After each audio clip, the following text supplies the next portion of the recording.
Terkait temuan Ombudsman RI perwakilan Sumatera Selatan kasus dugaan 4 SMA negeri di Kota Palembang memperjualbelikan bangku siluman saat penerimaan peserta didik baru tahun 2023. Kabid SMA Sumsel Joko Edi Purwanto segera menindaklanjuti dan akan memeriksa sekolah tersebut.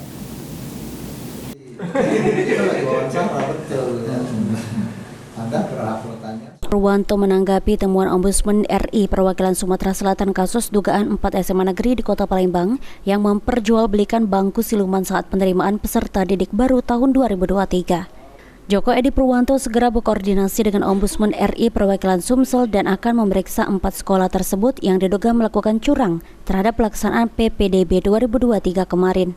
Kabid SMA juga belum membocorkan 4 SMA yang diduga melakukan curang tersebut setelah melakukan pemeriksaan.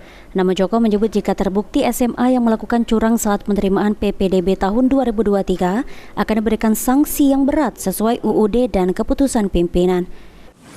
Yang pasti Dinas Pendidikan nanti akan koordinasi dengan Ombudsman, itu yang pertama. Mana saja yang memang terindikasi, dan ini kan baru teridentifikasi gitu ya, maka kami akan cek kembali dan akan kami klarifikasi kembali pada saatnya nanti. Yang pasti kami akan melihat dan langsung koordinasi dengan Ombudsman terkait hal semacam itu gitu. Dan kami juga akan koordinasi dengan pimpinan gitu kan, apa yang memang harus kami ambil untuk perbaikan ke depannya gitu. Oke, baik. Berarti Pak, selama investigasi Ombudsman kemarin kita tidak tahu sama sekali Pak ya? Yang pasti memang masih kita rahasiakan barangkali gitu, atau masih dirahasiakan.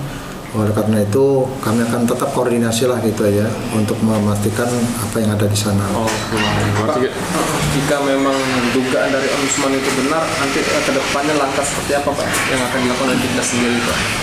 Yang pasti langkah ke depannya ya, kami akan melakukan perbaikan ya di dalam sistem penerimaan PPDB, karena kan di sana sudah ada penerimaan sesuai dengan Permendikbud begitu ya tentang PPDB. Ya, apapun yang ada. Diketahui dari informasi yang didapat sedikit dari Ombudsman RI bahwa 4 SMA yang diduga melakukan curang saat penerimaan PPDB tersebut bukan SMA unggulan di Kota Palembang. Irawan, PAL TV.